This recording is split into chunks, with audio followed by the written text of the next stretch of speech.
In the news this week, health over everything else. Exclusive WA News poll shows Western Australians' priorities for the McGowan government in 2023. Recovery efforts in the Kimberley gain momentum as locals and authorities work on a massive clean-up.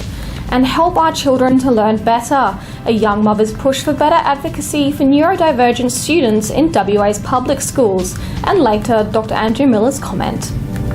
This is The Evening News with Ivan Loom and Maliva Thorne. Good evening and welcome to our first show in 2023. As the new year approached, new priorities settles in for many Western Australians, including the government. So what should Premier Mark McGowan and his government prioritise this year? An exclusive WA News poll underway right now reveals more than 60% of participants believe Premier should put health and mental health first, followed by law and order at almost 15%. Homelessness came third, followed by other choices. Veteran political commentator Peter Kennedy joins me exclusively for his analysis of the early results. Peter, thank you for joining us. 65% of participants want health and mental health as priorities for 2023. What does it mean?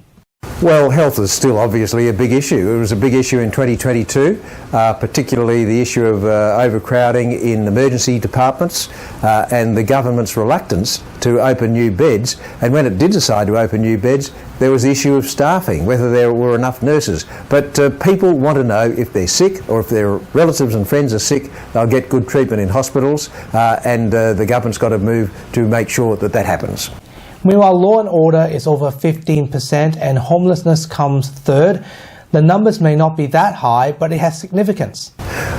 With regard to law and order, the issue of juvenile justice is uppermost in northern regional towns, but not just in northern regional towns, some areas of the metropolitan area, mainly with regard to juveniles. And it's a big challenge for the government, and not only with regard to juveniles breaking the law, but when they are incarcerated, the Juvenile Justice Centre, Banksia Hill, obviously a big problem for Mark McGowan and his team. They've got to sort it out. One of the problems with Banksia Hill is that a lot of Aboriginal youth are coming from the Kimberley because there's no place in the Kimberley or north of the state for Aboriginal youth who have been incarcerated. So the government's got to look at that, it's got to fix it, because if it doesn't, it's going to be an ongoing issue. Homelessness has been an issue for a number of years. Remember the Perth City Council election a couple of years ago was fought on the issue of homelessness, particularly around the city, people sleeping on city streets. And that was 2 years ago. The campaign's been going on. It's ongoing, all right, the government's bought a $5 million hotel in recent times, but it's still an issue that has to be resolved. The government said it would solve it, the Perth City Council said it would solve it for the city area, but it's still continuing, and it's a difficult one. If some of you say that people are homelessness, many of them because of their own decision, but with the new hotel, the success of that, I guess we'll know in a few months' time. Just quickly, civil servants' pay disputes and other categories are below 10%. The numbers may be low, but it can still upset some voters. Well, there are small issues that upset people and could influence the way they vote. MPs, public service pay is one of them. But look, the issue, perhaps a sleeping issue, is the issue of energy and reliable power supply. There's been a suggestion that perhaps we need to be careful about the way we use our power during the hot summer days, particularly air conditioning and placing a great pressure on power supply, and the power supply may not be able to meet that demand. If it fails to meet that demand, then that's a huge markdown for the government. So on hot days over the next month or two, when everyone's got their air conditioners on and industry's going full bore, then they'll be watching the power supply and hoping that it doesn't give way. And we'll have the final results revealed next week. Peter Kennedy, thank you for your time. Thanks very much, Ivan. Recovery efforts continue in the Kimberley region following record rainfall triggering floods in the area. Hundreds of homes and businesses have been devastated, with some local residents left homeless. Mining and Pastoral Region Liberal MLC Neil Thompson joins us for an update with details on the community's recovery going forward. Could you please describe the situation in the Kimberley for our viewers? Yeah, look, things are definitely moving with regards to the humanitarian effort now. So we actually have a lot of action on the ground. The weather's been clear for the last few days. Food is now getting into those communities. I believe a barge got into Derby today, which is a good sign. And I also understand that the main road between Derby and Fitzroy Crossing is actually able to take road trains at some point, maybe in the next short while. So that's going to make a big difference in terms of getting food into the Fitzroy Valley. Obviously the road is cut between Derby and Broome, so that's going to be a massive problem going forward. And of course the bridge at Fitzroy Crossing is a significant issue. How have people been affected? How many have lost their homes? Have there been any deaths, or what exactly is the impact of the floods? Well, look, miraculously, and I think everyone's very grateful for the fact that no one's actually died from this tragedy. So we've actually managed to, so far, there's been no loss of life, which is fantastic given the circumstances. And credit to all the emergency services, and particularly the volunteers, the community members that got out with their little boats and rescued people and so forth. So that's been fantastic. But the number of homes that have been damaged and had inundation, that's probably going to push up to close to 150. The number hasn't been finalised. It's definitely over 100. So that's going to be a massive clean-up job ahead, and it needs to happen quickly because the Kimberley is a difficult environment. We have a lot of humidity up there, and homes quickly deteriorate if they're not cleaned up. What do you think the government or opposition or anyone should be doing to support the people that have been affected? Yeah, so look, I think now that we actually have action on the ground, and there was a little bit of it took a little while, a lot of complex issues there, but now that it's on the ground, I think everything should be done to make sure those homes are cleaned, and we should be mobilising teams now, the work crews, to get in to start to do the work that's needed to actually refurb those homes. As I said, the Kimberley is a very complex situation and also a very humid environment, and with water, mud, mould, those homes could become very much long-term and uninhabitable for the long term, and that's going to be a challenge. So we need to get those trades on the ground. We also need to start to enlist locals involved in some of the work and get those 150 homes sorted as soon as possible, because people are actually homeless at the moment. They're either in Broome or some down in Perth, in Derby. We need to get those people back into the community. Several juveniles have been arrested as part of an ongoing investigation by Rapid Apprehension Squad detectives into a series of incidents that occurred between Monday the 9th of January and Wednesday the 11th of January.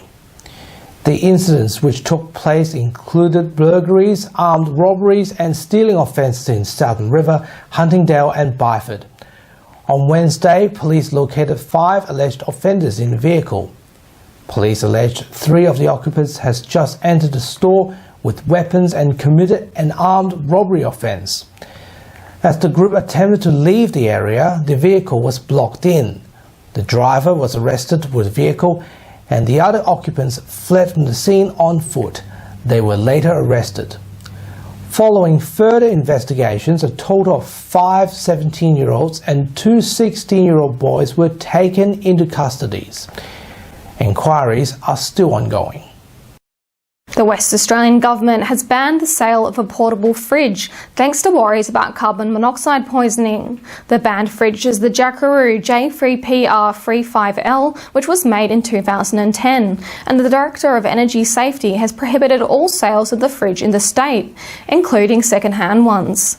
The Building and Energy Acting Executive Director Nabil Yazdani warned members of the community that gas in an enclosed area can emit dangerous levels of carbon monoxide, a potentially lethal toxic gas. The department advises West Aussies to not use similar devices in enclosed spaces and to only utilise them in open areas. Housing Minister John Carey has announced Perth's Murray Hotel will be used to facilitate homelessness accommodation services. The hotel will be transformed into supported accommodation for rough sleepers across Perth's CBD. The hotel was purchased at just over $5 million and will be leased to a community housing organisation to aid some of the most vulnerable members of Perth's communities. Now to this week's virus update. Western Australia has reported 5,618 new cases, with 2,942 active cases, 228 people with COVID in the hospital, and 15 in the intensive care unit. Sadly, this week there were 23 deaths dating back to the 10th of December 2022, which were reported to WA Health in the last week, aged from 72 to 97 years. The total number of PCR tests for the time frame was 7,390, with 998 tests recorded as positive. Total positive rapid antigen tests in this period were 4,620. Anyone experiencing symptoms is strongly encouraged to stay home if feeling unwell and until symptoms have resolved. And now here's AMA WA spokesman Dr. Andrew Miller with his weekly COVID-19 update and medical commentary. Hi, thanks for your time. The branding people are telling us that we've moved on from COVID now, and as a result and through peer group pressure, people are sort of following the lead and not masking very much at all when they go indoors, even elderly people at events and so on, thinking that it's quite safe now to get out and about without masks. Unfortunately, we still have a very high baseline of COVID in the community. We've still got 228 in hospital in Western Australia with it, and about 2,700 cases across the country in hospital right now. Put that in perspective, Fiona Stanley's about 800 beds. So still a very big load of quite sick people with this disease, and we don't know yet what the long-term consequences are, particularly for repeated infections, although we do know that this virus is something that can affect pretty much every organ in the body, that it persists in tissues, unlike the vaccine, and that over time we expect to see some cumulative effects, not just long COVID, but contributing to other diseases such as diabetes and cardiovascular disease like heart attacks and stroke and so on, all of which are contributing to the 13% increase in deaths across the country in 2022. So to look after your long-term health, the best thing to do is to prevent infection. Good news, far UV, which is long-distance UV light, is looking quite promising. So this might be an easier way than masking and providing fresh air ventilation indoors, to introduce a beam that can reduce the transmission, particularly in public spaces like restaurants and so on. So hopefully that technology will come about. But on the other side, the good news is that by using masks and other preventative forms, that will work against every variant that comes along, although we know there's new ones arising all the time. The XBB in North America moving very quickly at the moment, and the XBF in Australia also starting to dominate here. We don't know whether these are going to be as problematic as previous ones, or more problematic or less problematic, because that's just a random thing as the virus evolves to move more quickly and transmit more efficiently. So I think that by using simple things to protect yourselves and your family, by encouraging government to get on with vaccinating younger kids and to providing boosters to the rest of the population, hopefully we'll be able to reduce those hospitalisations across the country in the short term, and get the disease under control with better technology, and with society coming to an understanding that we can just make some minor changes in order to live very happily without getting sick, because the key is, of course, as Grandma always said, health is the most important thing. Thanks for your time. And that was Dr. Miller's comment. So, Ivan, how was your new year? Well, it's been very relaxing, 2.5 weeks worth of, I suppose, no action for myself except for some emergency situations, but overall it has been good. I hope you have enjoyed your break. Very much so. Good to spend time with family and friends. That's right. And Maddie is here with Western Perspective as well. Happy New Year, Maddie. Happy New Year, Ivan and Melly. Welcome to Western Perspective. I'm Madeline Lombardi. This week we spoke with Simone Wheatley-Hay about her continued battle in dealing with the West Australian education system on behalf of the mistreatment of neurodivergent children and what she believes should be done to improve the sector. Simone recently received a letter from current Education Minister Tony Buttigieg, which outlined a potential reshuffle of the proposed inclusive neurodivergent expert panel promised by former Education Minister Sue Ellery. The problem with Buttigieg's new plan is that it imposes decisions for a community which have traditionally been silenced and marginalised by experts without lived disabilities. So we recently heard from Minister Booty, and we were sent a letter in response to some correspondence that Minister Ellery sent us after the protest. After the protest, and I've talked about this with Ivan in an interview before, there was an agreement in place to establish a neurodivergent expert panel to consult on issues to do with neurodiversity at school. And it was intended to be comprised of neurodivergent adults who are obviously best placed to advise on these issues because it's their community. We heard from Minister Booty, and we've been advised that unfortunately at this stage their intention is to turn it into a disability and inclusion committee and to seek out the advice of disability experts and disability advocacy organisations.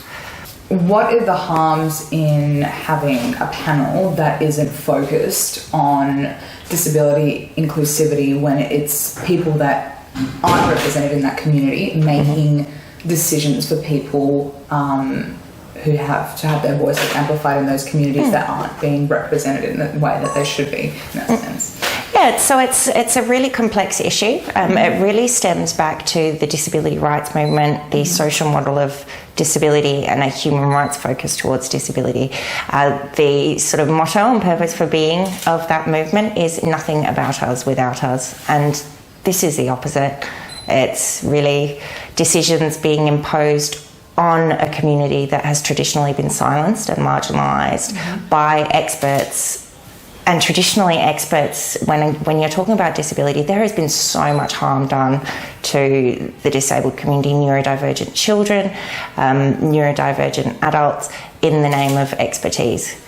So much harm, so much trauma, so it's just completely inappropriate. It would be the equivalent of having a cultural group represented by someone who is not from that culture. You just can't do it. Yeah. It's disappointing. So what are you hoping that Mr. Booty does in response to this now that the protest is over? There's been comments made by Sue Ellery as well. He's not keeping to his promise. What is kind of the hope that he turns around and makes a better decision when deciding the outcome? So fundamentally, we think what's potentially happened is that in the overlap and in the transfer of a portfolio, there's just been a misunderstanding. So we're hoping very much that Minister Booty then turns around and goes, wow, this is not what was originally agreed. This is not a sort of ethical decision to make. Let's go back to the original plan and sort of consult with neurodivergent adults, neurodivergent-led organisations. They're like Yellow Ladybugs, like the ICANN network, like Reframing Autism, all of whom are organisations, are experts, but are led and comprised of neurodivergent people. For us, the main thing is they just have to listen to neurodivergent adults. They're the ones who know best. They're the ones who've been through school. They're the ones who have had their successes and had their letdowns by systems. And they're the ones who can say, this is what I needed, this is what your students need. They're the ones that can give the correct response and correct outcomes for these students as well. Absolutely. And neurodiversity is a culture. So this is a really interesting point about neurodiversity. It's a way of being. It's a cultural identity, it's a community, and it's a really vibrant, valid and established one. And to make decisions about that community outside of that community is just inappropriate. I agree with you. Thank you very much for joining us. Thank you very much for your time. Thank you. Thanks everyone. You can read part 1, 2 and currently part 3 on WAMN News' Extra News Club. Subscribe and keep independent journalism strong. Now for Perth's weather update, the outlook will be warm over the next few days as the summer heat continues to rise. Monday 30 degrees, Tuesday and Wednesday 31 and Thursday a warm sunny 33. Meanwhile, overnight temperatures will be hovering between 14 to 20 degrees during the week. And that's all from Western Perspective this week. My name's Madeline Lombardi and I'll see you all next Sunday. It's back to you, Ivan and Melly. Thanks, Maddie. And now here's Leo with what's coming up on 6 News tonight. Thanks, guys. On 6 News, New South Wales Premier Dominic Perrottet remains under pressure from some to resign over the Nazi uniform scandal. Pope Francis delivers a final blessing to Cardinal George Pell ahead of his burial here in Australia. And warnings about grass fires next to a highway on the New South Wales-Victoria border. Watch live right now on our YouTube channel and our website, 6newsau.com for now there, guys. It's back to you. Thanks, Leo. And that's our weekly news and current affairs. We have the latest news on our website, wamnnews.com.au. Don't forget to subscribe to the WAMN Extra News Club so we can continue our work in the community. Full details on wamnnews.com.au/news/extra. From Melly and myself, we wish you good health, good night. See you next Sunday. Thanks for watching.